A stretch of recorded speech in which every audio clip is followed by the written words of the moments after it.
我哋要將嗰個 MM2H 嘅門檻咧提高，佢一提咧係提到好高，提到咧非普通人類能夠suffer到嘅係咪？師媽，終於有新嘅制度誕生，終於有啦，級別就無分貴賤嘅，咁視乎你有幾多錢嘅，咁咧係啦，咁啊即係有分貴賤，係有分貴賤，即係你話咧，我哋 MM2H 得㗎啦，你唔使同人講，我係新制白金級 MM2H， 咁有啲多餘啦，永久居留權，哦，謝好，我以後可以做馬來西亞人啦。人生總會跌下坡，用溫暖的雙手驅走這風波。人生總要奮鬥，幾番風雨繼續走。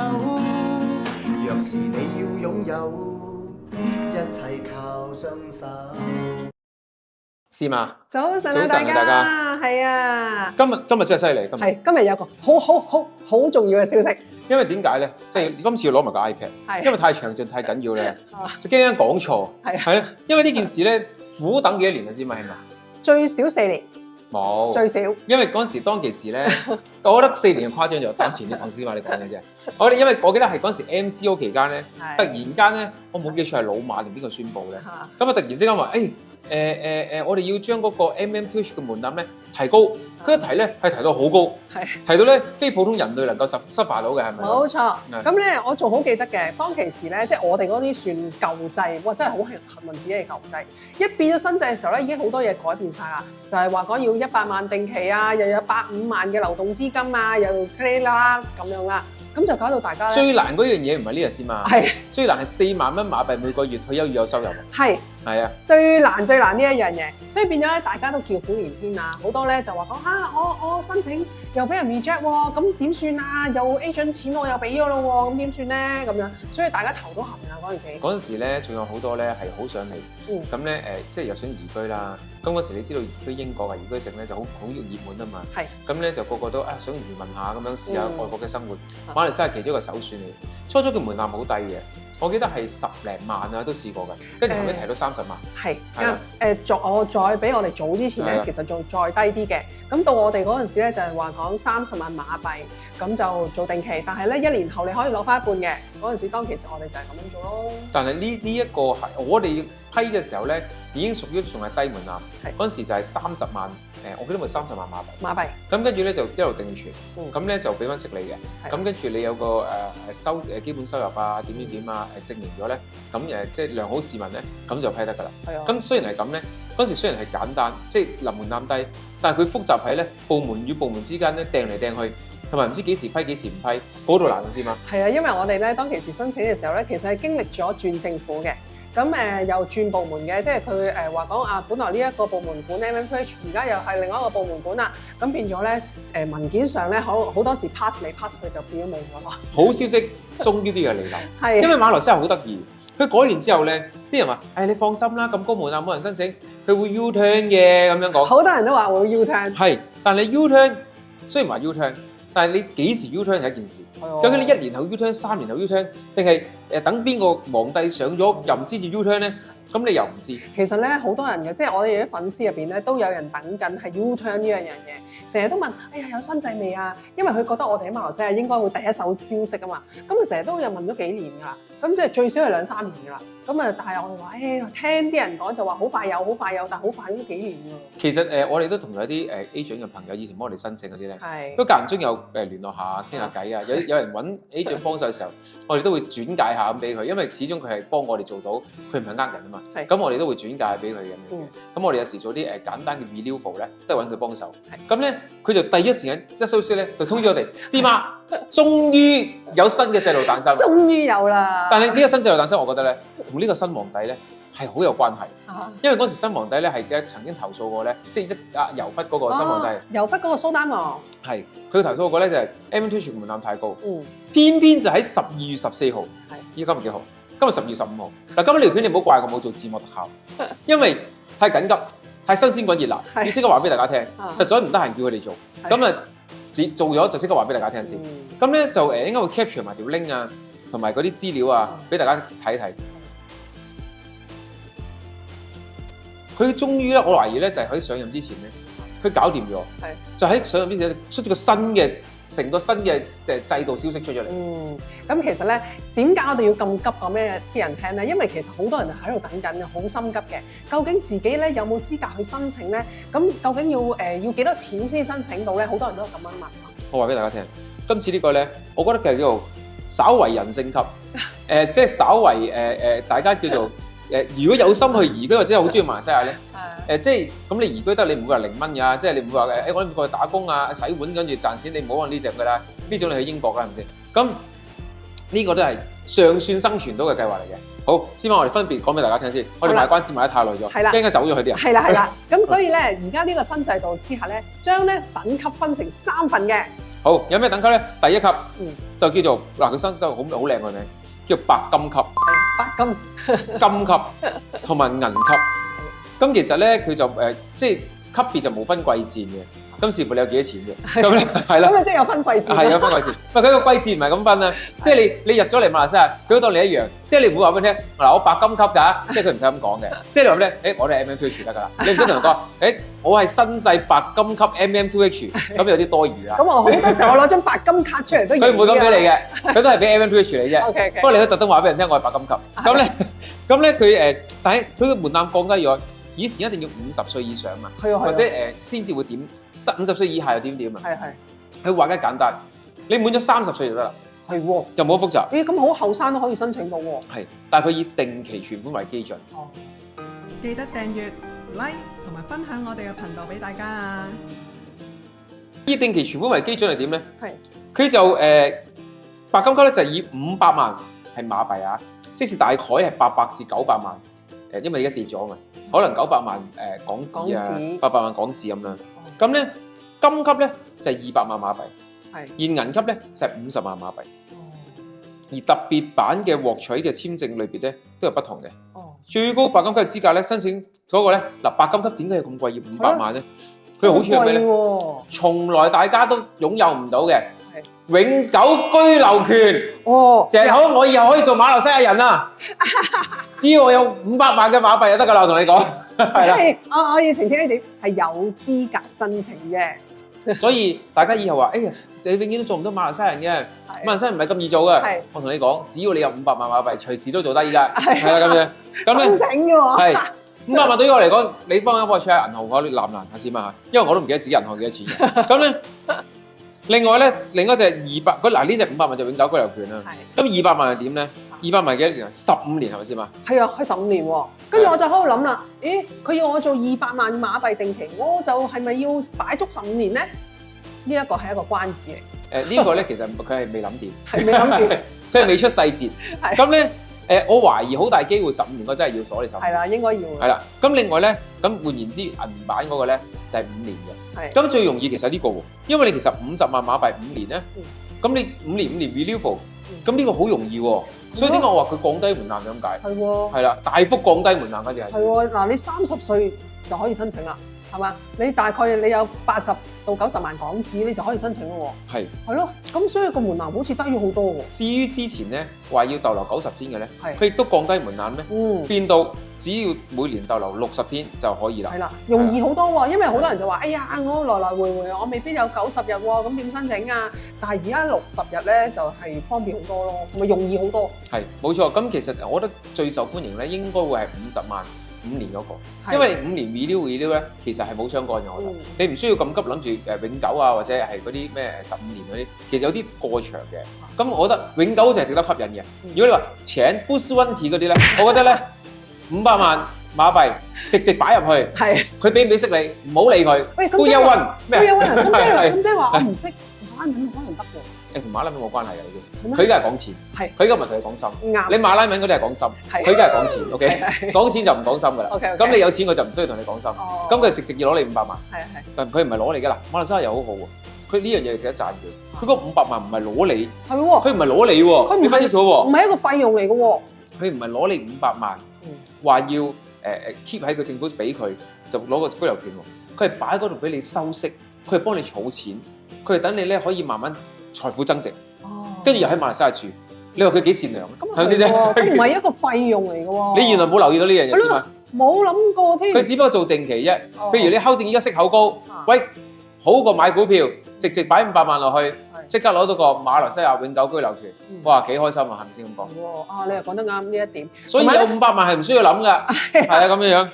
因為我錢不是問題嘅時候，是沒有問題的。尤其是依家咧嗰啲免簽證好多中國人嘅時候咧，我相信兩蚊 B 好多人過嚟。兩蚊 B 啊！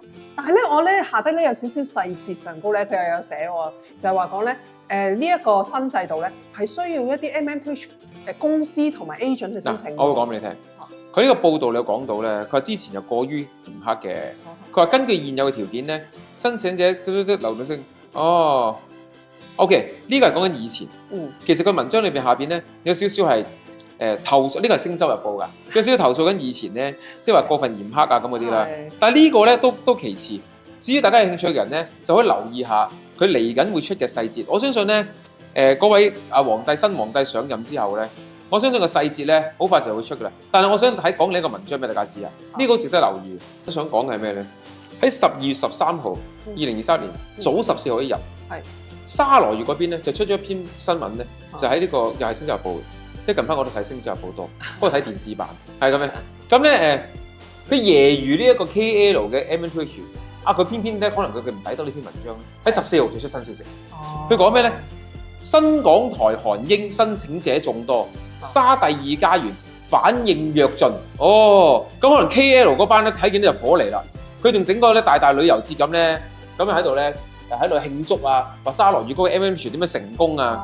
咁咧又剪彩啊咁樣樣，哇又舞埋詩啊咁樣，又話咧沙羅越咧就話馬來西亞咧我嘅第2家園計劃咧，從中睇到咧我人數不斷上升，反而比之前更加熱烈咁樣樣。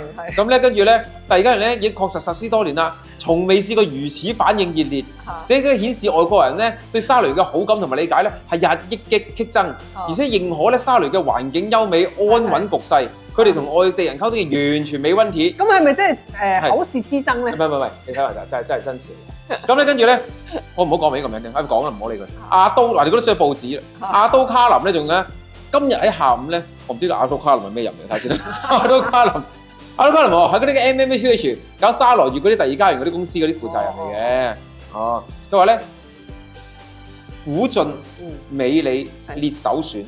佢話外國人咧首選咧就係咧喺沙羅越嘅古晉同埋美里。美里我唔知喺邊度暫時，但係佢話美里咧係有好多石油同埋天然氣嘅。我話唔知嗰度人想去掘啊啲人。咁啊係啦。我申請 MMPH 真係掘。但係你掘得幾多啊咁樣？咁所以咧佢哋好開心咧，就因為呢個仲有講過佢有數據添嘅喎。佢話咧，由於咧呢個 MMPH 咧支持到佢哋咧沙羅越嗰邊啦。佢話今年咧由沙羅越嘅旅客咧喺10月份咧達到300萬人次，提早實現咗個目標啦已經。今年同期咧，遊客咧已經達到202萬㗎啦，咁意味住短短1年裏邊咧，沙羅越嘅遊客已經增加咗100萬。咁即係其實咧，好多人已經慕名而嚟到沙羅越旅遊局咧就好開心。咁所以咧，佢出咗一大篇文章，咁咧就咧激起咗咧 KL 嘅怒憤。咁喺14號咧，佢出篇文章，我要降低門檻。咁我哋要多謝沙羅越嗰邊，其實我知。咁我知啦，因為咧喺我哋KL 個 MMPH 嗰篇文章入邊咧，我就喺度睇啦。我話跟住佢講咩咧？佢就話就係因應咧，原來咧中國同馬來西亞建交咗50年啦，喺2024年咧，呢啲藉口嚟嘅啫，啱啱好50年。咁所以咧，佢又開放就係話講有免簽證啊，大家嘅人免簽證來往啊咁樣啦。咁樣咧 MMPH 有新制度咧，咁就錦上添花啦。我覺得成件事裏邊咧係2大主因發生呢件事嘅。第一 ，KL 發覺佢試水溫，即係佢之前覺得自己好低，咁佢就 mark 一下子 mark 到好高，即係佢又唔知點解佢唔中意漸進式 mark 㗎啦，佢中意一嘢就 mark 高高啦咁樣。不過咦，免人申請嘅喎，先生咁，跟住話係咁嘅咩？跟住佢翻嚟中間，咁啊翻嚟中間，點知咧人哋嗰邊咧沙羅越嗰邊咧一早冇 mark 咁高嘅咧，咁啊變咗咧咪啲人湧晒嗰邊咯。咁有時兩邊飛咧，講真咧，好似阿吳生講過咧，佢都分唔到你 KL 定沙羅越，即係講真，佢都冇乜點樣過關查你嘅。咁你查得好嚴謹嗰種啦。咁你所以其實你攞咗沙羅越嗰個 KL 生存咧，你即係理論上佢都唔會拉你，好多時即係咁講啊，即係咁所以啲人咧就湧晒嗰邊申請唔理佢咯。咁但係依家如果 KL 見到咁嘅情況之下咧，分咗個蝕底啦，蝕場，咁一下子就降翻落嚟，咁所以佢就醒目，因為點解咧？其實旅遊業唔好咧，其實你整體好多嘢都即係連帶住投資有好多嘢都唔好嘅。咁所以其實 MM2H 提到咁高咧，其實唔係一件好事嚟嘅。係啦，你講開呢啲 MM2H Visa 咧，我要提醒大家喎，如果真係未攞到 MM2H Visa 之前咧，你入嚟馬來西亞喺香港入嚟馬來西亞咧，你有90天嘅簽證時間㗎嘛？係咪因為而家新嗰個簽證？因為阿特首嚟咗嘛，咁就講咗話你香港人可以嚟呢度90日啦，咁樣就係免簽證。不過其實我覺得馬來西亞同中國同埋香港嗰個建交嘅關係都唔錯。係，所以我哋嚟呢邊唔會黑佢憎嘅。如果你去英國先黑佢憎嘅。建交50年啊嘛。建交啱啱好50年，所以我哋過嚟馬來西亞，佢哋翻演嘅喎，即係佢唔係話，即係我哋去英國佢就鋪翻演啫，即係所以我覺得係唔錯嘅。係，但係咧我頭先所講咧就話，你入嚟嘅時候你有90日嘅免簽證嘅時間啦，記得睇下個 chop 係寫住90天，因為咧而家咧有啲人試過入嚟嘅時候咧，佢真係寫30嘅，一係30嘅時候咧，變咗你30日就要走啦。因為佢有啲官員咧，佢唔 update 到咧，即係佢即刻寫佢唔知嗰啲新嘅資訊，咁佢就冇即係海關官員簽證嗰啲咧，佢寫落去嘅日期咧，佢寫錯咗唔記得。咁你自己要留意一下啦。我哋最近有個粉絲過嚟英國咧，好似發覺佢寫錯咗㗎。係啊，都係30日。但係好彩佢又30日會走啦，如果唔係佢又棘水啦又。咁即係。大家如果真係一直苦等 MM2H 而即係一線曙光而家終於嚟啦，咁你咧好準備啦，好 pack 定箱啦，咁等個 detail 一出嘅時候咧，你就好申請，即刻申請。我覺得呢個好快批，因為點解咧？你一擺定期，佢都冇咩，佢都冇條件審核你，你有個存款，佢即批你啦。咁除咗等時間佢抌陣之外，我諗唔到佢咩 reject 你啦。咁所以其實呢個係好容易批嘅。咁所以我覺得大家可以有心過嚟嘅就過嚟呢邊咯。咁如果你過嚟唔知點樣玩嘅，睇我哋頻道咯。咁唔知佢成日睇我哋頻道。係啊，啱啊，啱啊。好啦，師媽，我哋講咗咁多先啦。好啦，拜拜。拜拜。師媽，係，我哋今日要插一個生活小資訊。係啊，因為有啲人話我咧，你身為工程師，你有時介紹啲生活小資訊俾你聽啊。好，我就耍兩個手段俾你睇下。好，平時原本呢道門咧，我同你講先嘛，開出嚟咧，試開，咁你就自己關翻佢，或者自己關翻。跟住咁樣又要自己關翻。係啦，關翻佢。道門同呢樣咁麻煩。好，今次咧，我諗到咧個辦法咧去解決佢。係。咁咧跟住閂翻佢。嗱，你試下開多一次俾大家睇下。以往咧舊式咧，其實咧即係喺工程學上呢叫門鼓咧，就會可以較力到咧，等到門穿山到門。但係門鼓麻煩嘛，裝係啦。咁依家現有世代咧，就好多嘢咧就 upgrade 咗同埋簡化咗。咁咧其實咧，佢如果你唔係好大型嗰種木門咧，咁咧其實咧稍微輕啲嗰啲房門咧，佢需要啲好簡單輕縮式、輕便式嘅拉索式嘅門帶。我女人都識裝嘅。係啦，只不過貼上去啫。師傅，你使拉下佢。好。拉啊！唔係啊，喺度門啊！咁咧佢有條 wire 喺度嘅，咁條 wire 咧拉緊咗咧，佢就好似把拉尺咁咧，就會索翻道門入去，就剛好咧就閂翻到道門，閂翻道門，閂到啱啱好，係咪啊？頭先拉得太少少，拉佢細。咁如果大家有邊啲房門啊、趟門啊，咁咧覺得咧，好唔方便喎。平時成日開開閂又有走晒冷氣，係咯。咁但係又唔想裝隻門鼓咁麻煩嘅咧，呢粒嘢咧10蚊到嘅啫。係咯。咁咧跟住咧擺喺上面黐上就得㗎啦。安裝5分鐘，非常之有用。啊，你呢啲咧生活小知識咧應該拍多啲。咪遲啲可能揾人拍廣告，即係俾啲產品我講下呢啲生活小知識。好啦，拜拜。拜拜。喂，大家，我咧有個新頻道咧 create 咗出嚟咯喎。其實個名咧就叫做咧 Mango HK CCTV， 獅子個獅喎。師傅，好多人問咧點解我哋咧開多個新頻道啊？你解釋下啦。點解咧？因為咧 YouTube 係一個大數據，而且 AI 係我哋嘅老闆。對嗰見到你個頻道咧，去到某一個程度多嘅影片嘅時候咧，佢就唔會 promote 到咁多俾你。同埋你每日有影片出咧，其實尋日嗰條佢當咗舊片，咁佢又唔會點樣推廣俾其他嗰啲陌生嘅觀眾俾認識。係咯。落咗個心機啊功夫咧，全部好似白費咗咁樣啊！咁咧，所以咧，我哋有見及此咧，我哋咧就開一個頻道，咁咧又唔可以一下子嘅，我哋遲啲咁咧就會將我哋原有嘅頻道啦，可能就1、3、5同埋星期日就出片，另一個新頻道咧就2、4、6出片。冇錯啦，咁大家記住，快啲去呢條 link 嗰度咧，就咧 subscribe 我嘅新頻道咯喎。咁點解要咁做咧，師媽？因為咁樣做咧，我哋啲片咧就咧有多啲時間擺喺度，俾 AI 去 promote 俾一啲新嘅朋友睇，咁相對咧我哋嘅觀眾咧就會多啲啦。係啦，大家記得支持我啊！唔該晒。好啦，拜拜。拜拜。記得訂閱同埋 like 我哋嘅 channel 啊！